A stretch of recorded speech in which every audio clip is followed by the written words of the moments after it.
ఇవాళ ప్రేమ ప్రేమ ప్రేమ అన్న పేరుతో లోకం సర్వనాశనం అయిపోతోంది. సుందరకాండ వింటే అర్థమవుతుంది ప్రేమకి కామానికి ఉన్న సున్నితమైనటువంటి భేదం. ప్రేమ ప్రతిఫలాన్ని కోరదు. తల్లిది ప్రేమ, తండ్రిది ప్రేమ, భర్తది ప్రేమ, గురువుది ప్రేమ. అంతేకాని ఎవరో తల్లిదండ్రులకి ఒక అందమైన ఆడపిల్ల పుట్టింది, కాలేజీకి పంపించి చదివించుకుంటున్నారు. వాళ్ళకి ఎన్ని ఆశలు ఉంటాయి.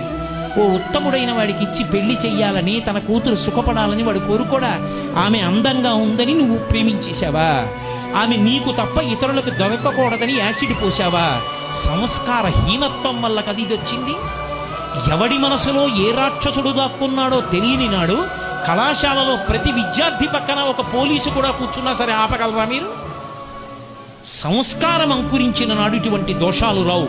రామాయణం పాఠ్యాంశాల్లోంచి ఎప్పుడు తీసివేయబడిందో, రామాయణ ప్రబోధం ఎప్పుడు పోయిందో, ఇంట్లో రామాయణం పుస్తకాలు ఉండడం ఎప్పుడు తగ్గిపోయిందో, తల్లిదండ్రులు రామాయణం గురించి బిడ్డలతో మాట్లాడడం ఎప్పుడు పోయిందో, అప్పుడు ఇటువంటి విపరీతాలన్నీ పుట్టుకొచ్చాయి.